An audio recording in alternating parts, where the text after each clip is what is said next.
포도주가 떨어진지라 라는 제목으로 하나님 말씀을 함께 나누도록 하겠습니다. 우리는 예수 그리스도를 구주로 믿어 하나님의 자녀가 되었습니다. 여기서 하나님의 자녀가 된 계기는 아마 각각 다를 것 같습니다. 저처럼 모태신앙이신 분도 계실 것 같고, 학창시절이나 아니면 성인이 되어서 예수님을 영접하신 분도 계실 것 같습니다. 어쩌면 최근에 예수님을 영접하신 분도 계실 것 같습니다. 우리가 하나님의 자녀가 된 계기는 각각 다를지 모르지만 우리가 하나님의 자녀가 되었다는 것은 이제 우리의 주인이 바뀌었다는 것을 의미합니다. 이제 우리의 주인이신 하나님을 나의 주인으로 삼고 그분의 통치 아래 거한다는 것을 의미합니다. 그리고 그분의 통치 아래 있다는 다른 표현은 그분의 보호하심 아래 있다는 것입니다. 그런데 이 보호는 우리가 생각하는 보호와 때로는 다를 때가 있습니다. 이 보호는 우리가 생각하는 보호가 아니라 아무런 어려움이나 급한 일이 일어나지 않는 그 보호를 의미하지 않습니다.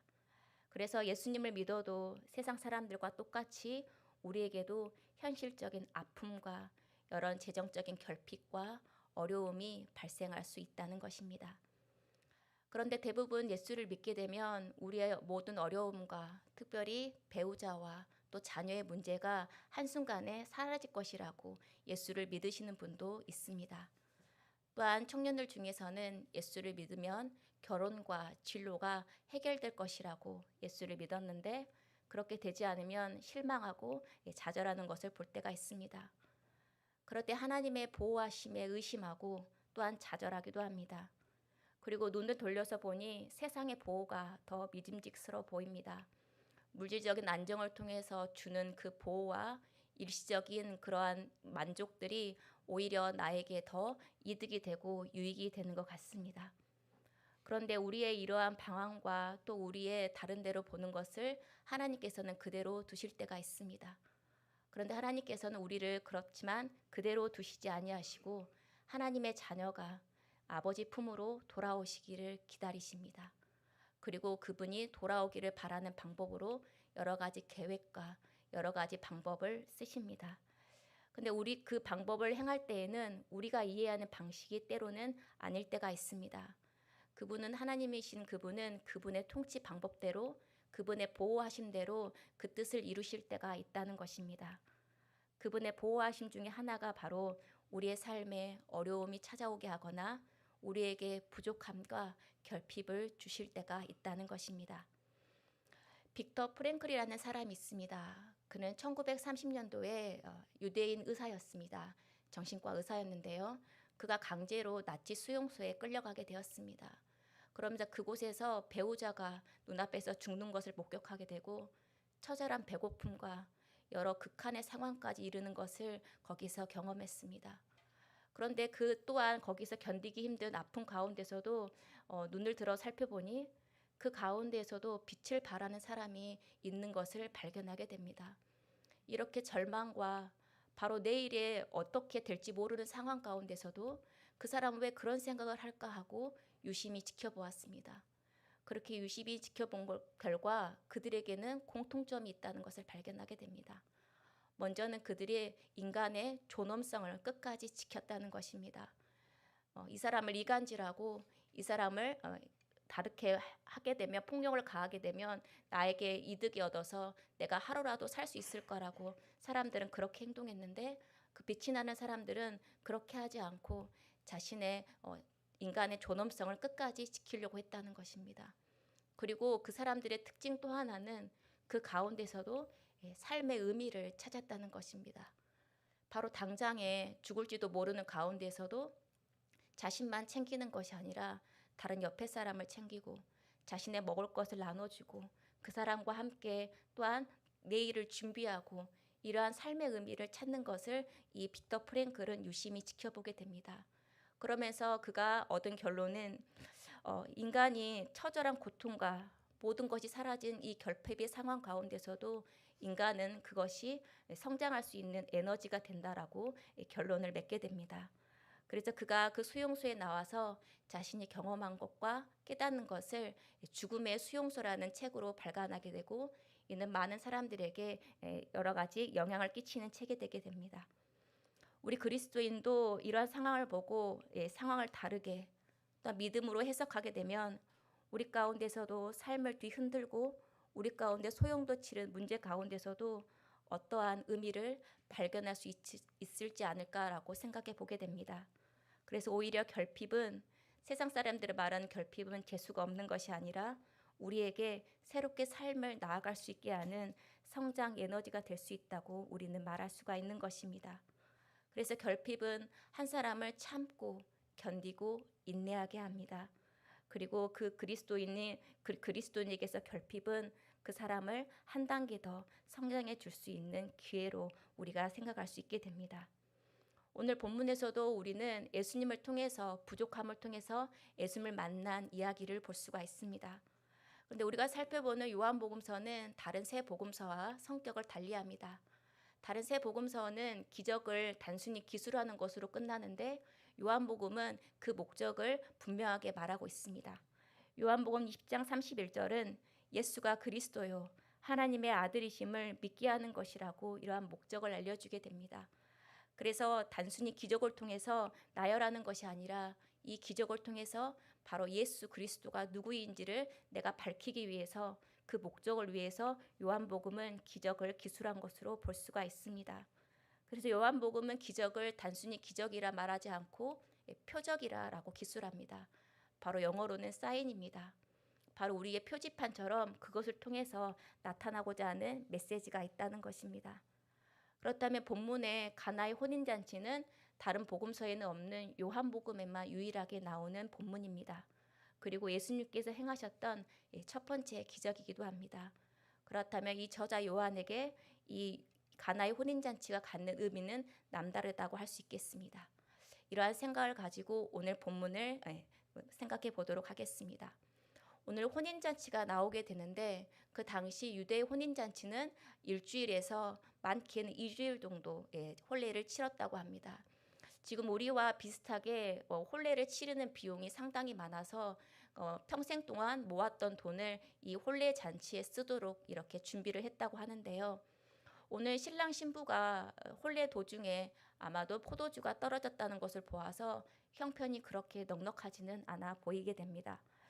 그런데 포도주가 떨어진 상황을 만약에 이 혼주들 신랑 신부가 알게 되면 당사자들한테는 엄청나게 큰 어려운 상황이 될 수 있고 또한 모신 손님들에게도 정말로 결례가 될 수 있는 상황이 발생하게 됩니다. 결혼식은 인생에 가장 축복받고 가장 행복해야 될 그 자리인데 어쩜 이들 두 부부에게는 이 결혼식이 인생에서 가장 불행한 자리 또 사람들에게 원성을 받을 자리가 될 수 있는 이기의 순간이 바로 찾아온 것입니다. 그럴 때 가장 측근이로 보이던 마리아는 어떻게 행동하는지 우리가 잠깐 살펴볼 필요가 있습니다. 바로 3절을 보게 되면 마리아가 예수님께 이렇게 말합니다. 저들에게 포도주가 없다. 왜 마리아는 가까운 그 신랑 신부와 가까운 사이였음에도 불구하고 그들에게 먼저 알리지 않고 예수님께 먼저 말했을지 질문이 생기게 됩니다. 다른 여러 이유가 있겠지만 저는 마리아가 상황을 보고 위기의 순간 가운데 분별력과 판단력의 지혜가 있었기 때문이다라고 생각합니다. 먼저는 마리아는 육신으로 성령으로 잉태해서 예수님을 잉태했습니다. 그리고 그를 30여년간 양육하면서 자신이 받은 예수가 그리스도이시고 메시아라는 사실을 깨닫게 되었습니다. 그리고 그 믿음으로 오늘 이 상황 가운데에서 예수밖에 해결할 자가 없다고 판단한 것입니다.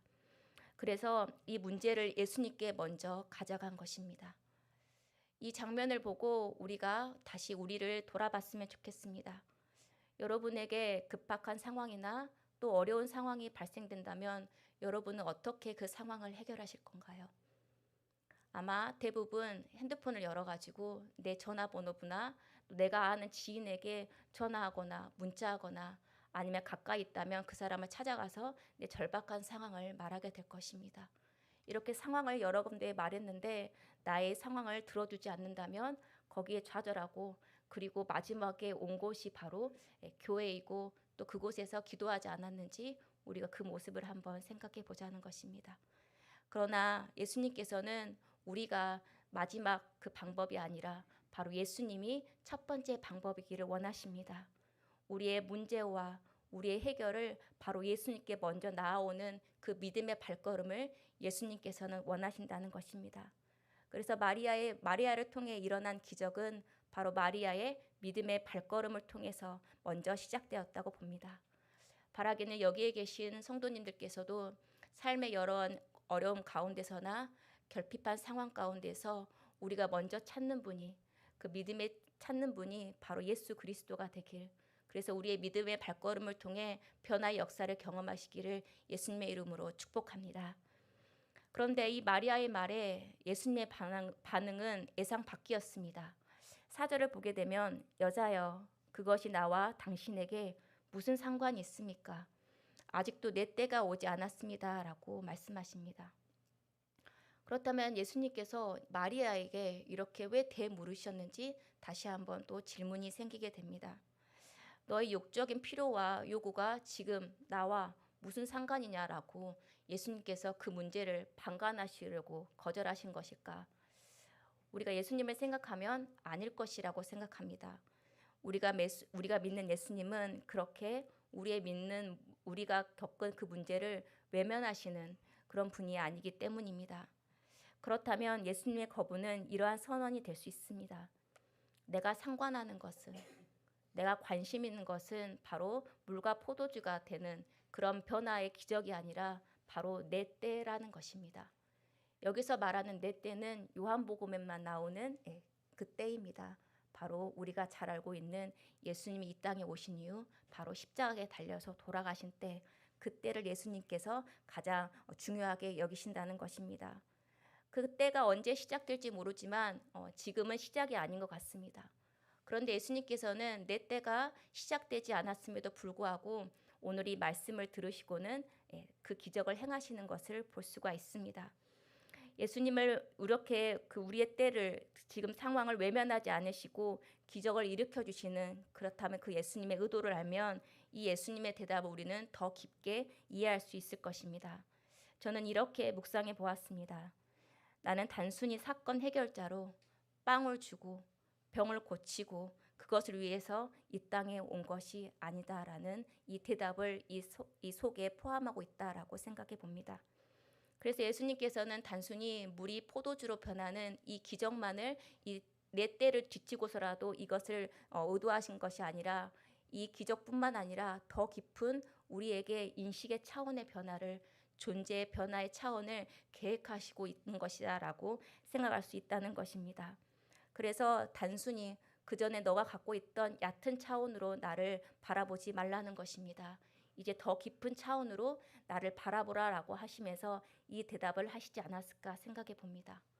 그렇다면 우리가 다시 한번 우리에게는 예수님은 어떠한 의미인지 한번 떠올려 봤으면 좋겠습니다. 혹시 우리 가운데 예수님은 나의 가정에서 나의 배우자가 승진하게 도와주는 그러한 존재로 여기지 않는가 생각해 봅니다. 바로 예수님은 나의 자녀가 잘 되고, 나의 자녀가 대학에 잘 가고, 내 자녀가 좋은 직장에 취직하게 도와주는 자로 예수를 여기지 않았는지 생각해 봅니다. 또한 청년들에게는 예수가 나의 인생을 도와주는 그러한 도움자로 그렇게만 우리가 여기지 않았는지 생각해 본다는 것입니다. 그런데 예수님께서는 나를 그렇게 그 얕은 존재로, 내가 상황을 해결해 주시는 분으로 여기길 뿐만 아니라 이제는 더 깊은 차원, 내가 이 땅에 왜 왔는지 더 깊은 인식의 차원으로 우리가 생각하기를 원하신다는 것입니다. 그래서 오늘 예수님이 찾아오셔서 물이 포도주가 변하게 하던 이 사건을 보면서 나는 그렇다면 예수님을 언제 찾았고 또 예수님을 언제 만났을까라고 생각해 보았습니다. 그런데 저 또한 예수님을 만났던 기억을 되돌려보면 포도주가 떨어진 것처럼 내 상황이 결핍되거나 또 불안했던 때가 아니었나 생각해 봅니다. 풍요롭고 안정적일 때는 예수님을 찾고 만나려고 하지 않았던 것 같습니다. 제가 신학교를 졸업해서 취직을 하려고 했을 때, 바로 내일의 당장이 취업 자리가 없어서 막막했을 때 예수님을 찾았습니다. 또 20대 후반에 사역의 길이 막혀서 어떻게 사역을 나아갈지 몰랐을 때 그 막막함으로 간절히 예수님을 찾았던 것 같습니다. 그렇기에 지금 내 상황을 비추어 봤을 때 성도 여러분의 상황을 둘러보면 성도 여러분의 상황도 아마 포도주가 떨어진 것 같은 상황이라고 느껴지신 분들이 아마 계실 것 같습니다. 그런데 그런 성도님 앞에 곧 좋아질 거다, 예수님이 해결해 주실 것이다 라는 말은 어쩌면 위로가 아니라 때로는 그 말이 상처가 될 수도 있지 않을까라고 생각해 봅니다. 그래서 그런 말을 하는 것보다 우리는 그 성도들을 위해서, 그 결핍되고 포도주가 떨어진 것 같은 그 상황을 위해서 함께 울어주고 함께 기도해야 되지 않는가 싶습니다. 성경에서도 간절히 그 결핍된 상황 가운데서도 예수님을 찾았던 인물들이 있습니다. 바로 12년 동안 혈류병 걸린 여인은 자신의 도움을 줄 수 있는 분은 예수님밖에 없다고 생각하여서 예수님의 옷자락이라도 붙잡은 심령으로 예수님을 잡았을 때 그의 혈류의 근원이 마르게 되었습니다. 이방 여인이었던 수로보니게 여인은 자신의 딸이 죽게 되었을 때 예수님께 찾아갔지만 거절을 당했습니다. 그럼에도 그는 상에 떨어진 부스러기 같은 심정으로 예수님께 간절히 부탁했을 때 예수님께서는 그 청을 들어주시고 예수님을 만나게 되었습니다. 그리고 사도 바울은 어떻습니까? 사도 바울은 자신의 육신의 질병이 고쳐지기를 간절히 3번이나 기도했다고 했습니다. 그러나 예수님께서는 그의 질병을 고쳐주지 않으셨습니다. 그러나 사도 바울은 거기에 실망하지 않고 예수님이 나를 고쳐주시지 않는 그 이유를 생각하면서 매일마다 그 질병의 문제를 가지고 나아갔을 때 그 결핍과 그 질병은 예수님을 만나는 기회가 될 수 있음을 우리가 기억하게 됩니다. 우리가 이렇게 간절하고 또 결핍되고 때로는 포도주가 딱 떨어진 것 같은 정말 위기의 상황 가운데 예수님을 찾고 부르짖을 때 우리가 예수님을 만날 때가 있습니다. 그럴 때 예수님이 나의 결핍을 채워주시고 나의 상황을 해결해 주셨을 때 느끼는 감정은 너무나 기쁜 감정입니다. 그런데 예수님께서는 우리가 단순히 그것을 고쳐주고 그것을 다시 채워주고 그러한 일시적인 기쁨으로 우리가 머무르기를 원하시지 않는다는 것입니다. 그럴 때 예수님께서는 우리가 생각하지도 못한 포도주를 얻는 것뿐만 아니라 포도주보다 더 큰 기쁨을 준비하시고 허락하신다는 것입니다. 단순히 우리의 필요와 우리의 배고픔을 채워서 얻어지는 일시적인 기쁨이 아니라 예수님을 만나서 그분과 함께함이 얼마나 기쁜 것인지 근원적인 변화의 기쁨을 우리에게 허락하시고 계획하신다는 것입니다. 그게 바로 예수님의 보호하심 중에 하나입니다. 그리고 이것은 예수님과의 인격적인 경험입니다. 이 인격적인 경험은 포도주가 떨어진 것 같은 인생에 단 한 번만 이루어지는 것이 아니라 우리의 삶 가운데 그분과 만나는 기쁨은 계속해서 이어져야 할 것입니다. 이렇게 예수님께서 대답을 하신 후에 바로 기적을 일으키실 것 같은데 우리가 본문을 이어서 보면 갑자기 흐름을 깨는 이 문장이 6절에 나와 있는 것을 볼 수가 있습니다. 6절을 보게 되면 혼인집에는 빈 항아리가 6통이나 있었다라고 말합니다.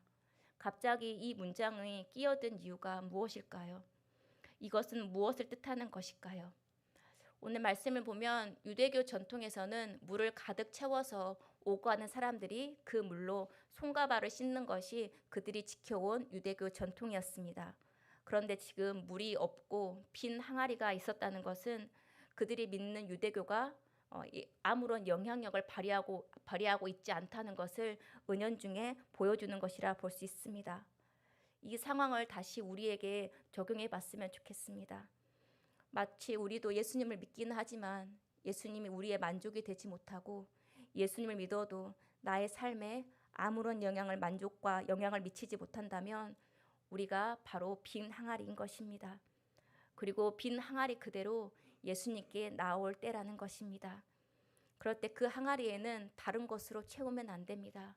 그 항아리에는 예수님이 주시는 물로 채워야지 우리가 만족을 얻을 수가 있다는 것입니다. 그런데 그 물을 채우는 시간은 바로 이루어지지 않을 때도 있습니다. 그 물이 채워지는 시간은 더디 걸릴지도 모르겠습니다. 그러나 그 채워지는 시간 가운데 내 모난 성품과 내 모습들이 점점 다듬어져서 예수님을 닮게 될 것입니다. 그것이 바로 오늘 물이 포도주가 되게 하는 그 근원적인 바로 전조의 변화의 시작인 것입니다. 오늘 본문을 저는 그래서 다시 다른 의도로 존재의 변화라는 이 주제를 가지고 한번 접근해 보고자 하는데요. 이렇게 제가 본문에서 물이 변하여 포도주가 된 사건을 존재의 변화라고 하면 뭔가 되게 거창해 보이고 나와는 조금 거리가 먼, 나와 동떨어진 주제가 아닌가라고 생각해 봅니다. 그런데 존재의 변화, 존재는 우리와 먼 이야기가 아닙니다. 존재는 바로 그리스도인이 가져야 될 정체성 중에 하나이고, 매일마다 우리는 내 존재와 또 하나님께서 나를 자녀 삼아 주신 그 의미를 기억하는데 우리에게 중요한 의미가 있기 때문에 오늘 이 존재의 변화를 한번 생각해 봤으면 좋겠습니다. 사람이 죄로 타락한 이후에 우리의 지정의는 다 타락되었습니다. 우리의 이성과 감정과 의지 모두 다 훼손되었다는 것입니다.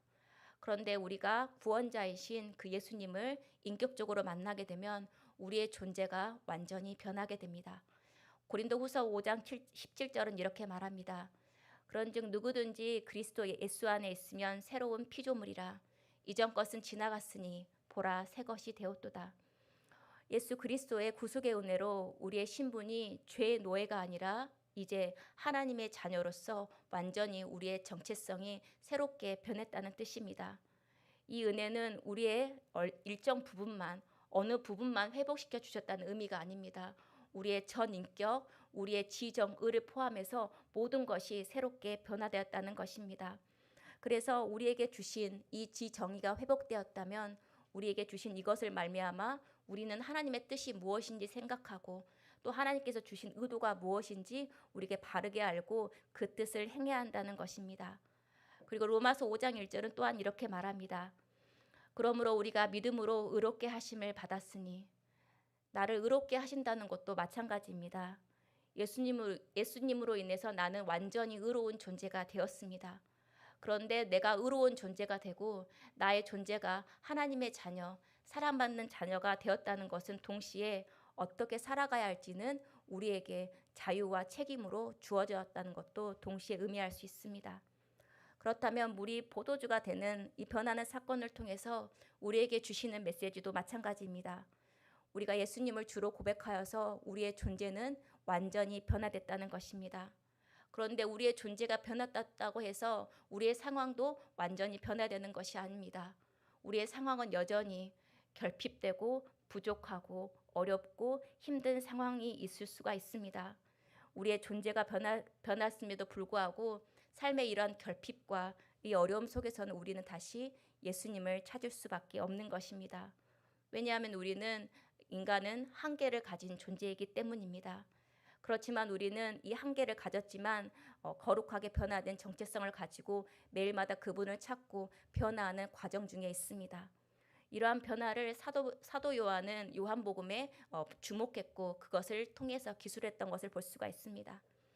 그래서 가나 혼인잔치 2장이 존재의 변화로 시작되었다면 3장은 유대인이 예수님께 밤에 찾아와서 이 존재된 변화를 통해서 어떻게 거듭나야 할지를 물어보는 것을 우리가 볼 수가 있습니다. 존재의 변화에 대해서, 거듭남의 변화에 대해서 예수님께서 설명해 주십니다. 그리고 이 4장에 이어서 보면 우물가에 사마리아 여인이 나오게 됩니다. 남편 5을 바꿨어도 만족함이 없었던, 그의 결핍이 채워지지 않았던 이 여인이 예수님을 만나서 그의 삶이 완전히 변했고 그의 변화된 삶이 어떠했는지 4장 끝에서는 보여주게 됩니다.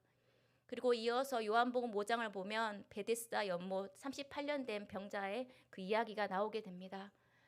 단순히 이 장애인이 변화를 받았다, 고쳐졌다는 것으로 끝나는 것이 아니라 이 장애인이 존재의 변화까지 어떻게 변하게 됨을 요한은 주목했던 것입니다.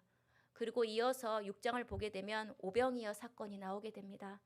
단순히 나는 빵과 너희에게 고기를 허락해 주셔서 배고픔을 해결하기 위해서 내가 온 사람이 아니라 생명의 양식인 나로 말미암아야지 너가 변화되고 그렇게 해서 너희가 살아야 한다는 것을 예수님께서는, 그리고 요한은 그것을 주목해서 쓴 것입니다. 이렇게 변화되는 과정에 중점을 두었기 때문에 단순히 사건을 기록하는 것이 아니라 요한은 이런 사건을 통해서 예수 그리스도가 누구인지, 그리고 예수 그리스도를 만났다면 변화된 삶을 우리가 어떻게 살아야 하는지 계속해서 말해주고 있는 것입니다.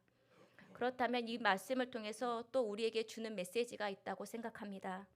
바로 우리가 예수가 누구인지를 알고 또 찾고 실패하는 여러 과정과 만남이 결코 의미 없지 않다는 것입니다.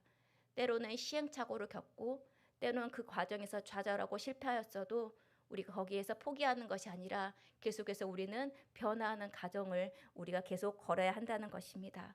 그리고 이 변화하는 과정에 우리는 의미를 두어야 한다는 것입니다. 그래서 우리의 변화된 신분을 하얀 천으로 비유할 수 있겠습니다. 하얀 천을 입더라도 우리에게 더러운 것이 묻을 수가 있습니다. 흰 천을 입었다고 해서 우리의 정체성이 변화됐다고 해서 우리에게 주어지는 국물과 같은 더러운 것이 튀겼다고 해서 우리가 그것을 초능력으로 차단하거나 우리에게 오는 넘어짐을 또 우리에게 오는 여러 가지를 우리가 없애버릴 수 있다는 것을 의미하지 않습니다. 그렇다면 우리의 존재의 변화는 매일마다 우리에게 주어지는 더러움과 또한 여러 가지 어려운 상황 가운데서도 이 문제를 어떻게 상황을 보고 해석할지 판단이 바뀐다는 것입니다. 그리고 그에 따라 우리의 대처 방법이 바뀐다는 것입니다.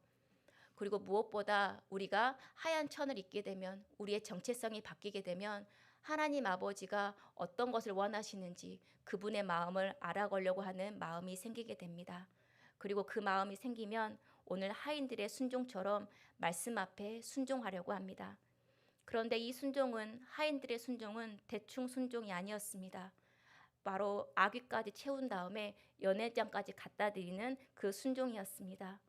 그런데 이 순종하는 과정 가운데 중간에 넘어질 수도 있습니다. 또 항아리에 채워서 갖다 드리는 그 과정 가운데 내 깨끗했던 흰옷이 더러워질 수도 있습니다. 중간에 넘어져서 내 옷이 찢기거나 해질 수도 있습니다. 그런데 괜찮습니다. 중요한 것은 우리에게 더러운 것이 튀기면 우리가 그것을 깨끗하게 세탁하면 되는 것입니다.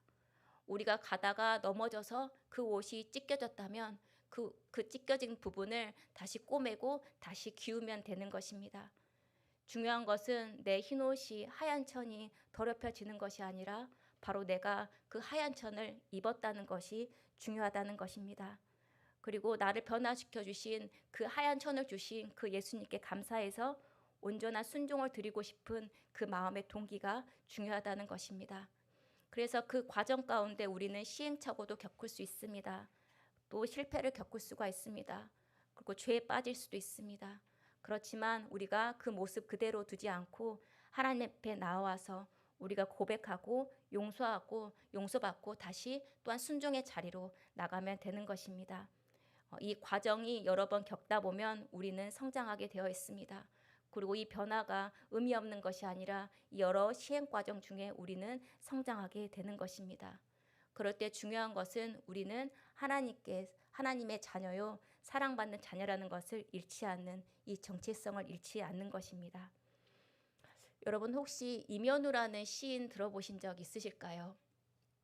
임현우 시인은 중졸이라는 학력을 가지고 어렸을 때부터 학창 시절부터 보일러 수리공으로 일했습니다. 그런데 그가 30대 중반에 그의 인생을 변화시켜주는 한 사건이라고 할 수 있는 것을 만나게 됩니다. 바로 아는 지인으로부터 시집 한 권을 선물받게 되는 것입니다. 그의 평생에 시집을 한 번도 읽어보지 못했는데 그 시집을 읽었는데 너무나 좋은 것입니다. 그래서 공사장을 오고 가는 그 가운데 버스 뒤편에서 그 시를 매일마다 보게 되었습니다. 그리고 어떻게 펜을 쥐어들지 펜을 놓은 지도 오래되었는데 다시 펜을 쥐고 시를 쓰고 싶다. 나도 글을 쓰고 싶다라는 생각을 하게 됩니다. 그래서 지금 막상 시를 쓰려고 펜을 들었는데 어떻게 써야 할지 막막할 때 그는 담담하게 자신이 겪은 그러니까 자신이 보일러 수리를 하면서 겪은 그런 상황이나 주변의 환경을 보면서 담담하게 이렇게 시로 기록하게 됩니다. 점심시간에 뒤편에서 시를 쓰는 이런 모습들을 공사장 주인이 발견하게 되고 그런 시를 보고 그냥 넘기지 않고 자신의 사비를 들여서 첫 시집을 출간해 주게 됩니다. 이렇게 첫 시집을 출간하게 되었다면 그는 시인으로서 이제 등단을 해야 하는데 그의 삶은 여전했습니다. 그는 여전히 보일러 수리공으로 일해야 됐고 삶의 결핍과 가난과 여러 가지 상황은 바뀌지가 않았습니다. 그리고 그 이후에도 그 다음 두 번째 출판은 바로 10년이 지난 뒤였습니다. 그런데 그 10년이 지난 뒤에 그가 써붙인 제목이 바로 이거였습니다. 아무도 울지 않는 밤은 없다라는 제목이었습니다. 저도 이런 기사를 읽고 이 시집을 어렵게 중고 서적을 통해서 구해보고 읽어보았는데요. 그가 담담하게 던진 자신의 삶을 적은 문구들이 참 가슴에 와 닿았습니다. 그는 자신을 이렇게 표현합니다. 나는 몸을 살았으므로 행복했다. 피해가지만 않는다면 가난은 시의 큰 미천임을 배웠다. 시로 돌이켜보면 인생은 다 아름답다라고 말합니다. 그리고 이후에도 그가 시인으로서 살았어도 그가 계속해서 보일러 수리공으로 일했습니다. 상황은 여전히 예전과 다를 바가 없었습니다. 그러나 그는 이제 완전히 변화된 존재로 살게 됩니다. 그는 시인이었지만 보일러 수리공으로서 그리고 자신의 변화된 존재로서 자신이 어떻게 살아야 할지 생각해 보게 됩니다. 그리고 그가 지은 시는 그걸로 끝나는 것이 아니라 우리에게 또한 선한 영향력을 끼치는 것을 볼 수가 있습니다. 오늘 이 말씀과 또 이러한 것을 생각해 보면서 우리가 말씀을 정리해 봤으면 좋겠습니다. 성도 여러분, 우리는 예수 그리스도로 인하여서 우리의 존재가 완전히 바뀌었습니다. 죄의 노예에서 하나님의 자녀인 신분을 얻게 되었습니다. 이제는 우리가 그분의 보호 아래, 그분의 통치 아래 있다는 것을 의미합니다. 그러나 우리의 정체성이 바뀌었다고 해서 우리의 상황이 달라지는 것은 아닙니다. 여전히 우리의 상황 가운데 풀리지 않는 어려움과 부족함과 또한 결핍의 상황은 계속될 수 있습니다. 그러나 우리는 이제 문제를, 우리의 상황을 다르게 보는 눈을 가질 수 있습니다. 왜냐하면 예수님은 나의 공급자가 되셔서 언젠간 나의 그 결핍을 채워주실 분이라고 믿기 때문입니다.